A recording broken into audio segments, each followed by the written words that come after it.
Most people think the 7-year rule is simple. Give something away, survive 7 years, and then there's no inheritance tax to pay on the gift. The trouble is, that's only half the story. The part most people are never told can add tens of thousands to the bill. And in this video, I'm going to show you exactly why.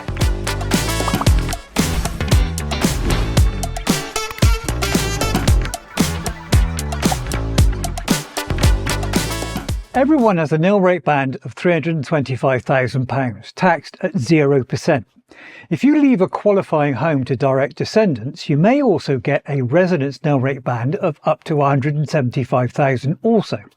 For married couples and civil partners, those allowances can usually be combined, meaning up to £1 million can pass on tax-free in the right circumstances. Anything above your allowances is taxed at 40%. Now, let's look at what happens with lifetime gifts. If you make a genuine gift during your lifetime and survive 7 years from the date of that gift, it is usually outside of your estate for inheritance tax. These gifts are called potentially exempt transfers, or PETs. Survive the full 7 years and they become fully exempt.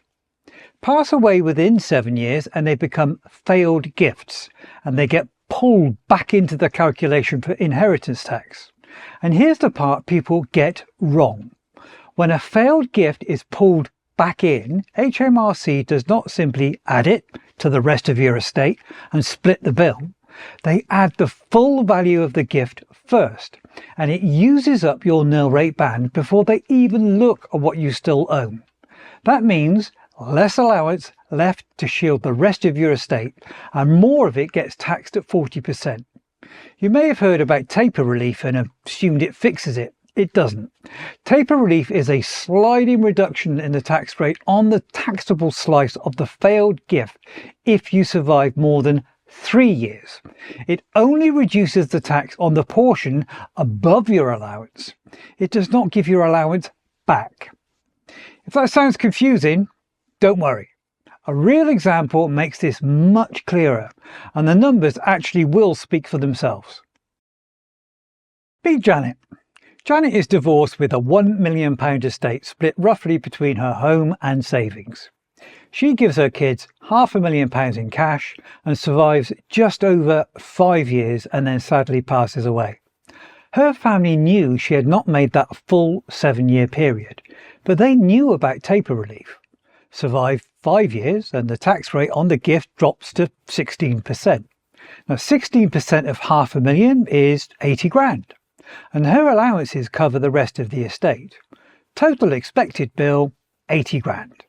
But here's what HMRC actually calculated.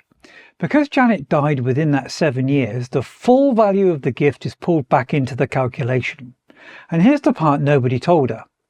The nil rate band gets applied to the gift first.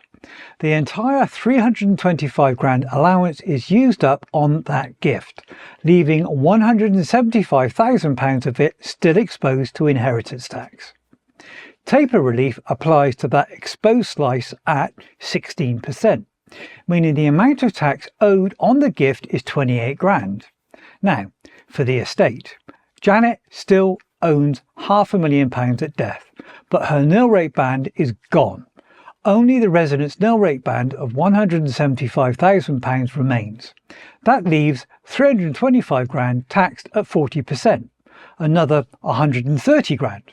So that's 28 on the gift plus 130 on the estate, a total inheritance tax bill of 158,000. The family actually expected 80. They owed 158, nearly double. Not because of a mistake, not because of bad luck, just because of the one part of the rule that almost nobody explains. The gift eats your allowance first and leaves the rest of your estate exposed. We've looked at what happens with a cash gift. Now, let's look at what happens when people try the same thing with their home, because this is where we see the most costly mistakes. The logic goes, sign the house over to the kids now. Survive 7 years, no inheritance tax to pay.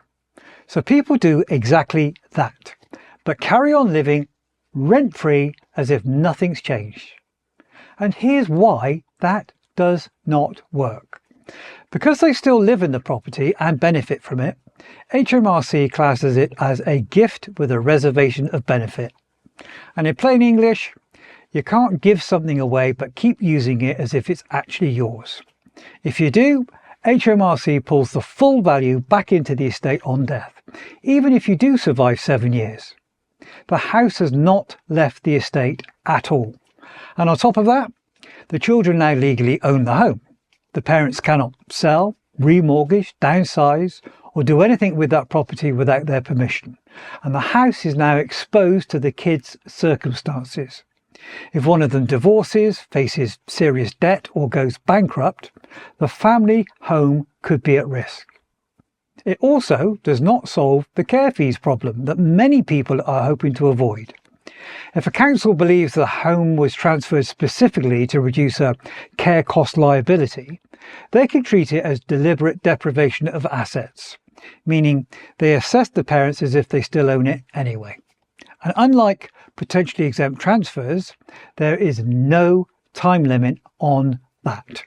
A transfer made 10, 15 years ago is not automatically safe. So by giving away the home, you've lost control of it, exposed it to your kids' problems, and HMRC can still tax it. The worst of all outcomes. The 7-year rule is a very useful tool, but only when it's properly understood. Get it wrong, and it can leave your family with a bill far larger than you ever intended. If you'd like to find out more about the practical steps you can take to reduce your inheritance tax bill without giving up control of your home or your security, check out our dedicated video linked in the description below. And if you would like to talk through your own situation, the team and I at ELM Legal Services are here to help. Click the link below to book a free, no obligation chat with one of our specialist estate planners. And if you found this helpful, please like the video and subscribe for more clear guidance on modern estate planning. Remember, a little planning today can make a big difference tomorrow. So until the next time then, stay safe, stay informed and stay tuned.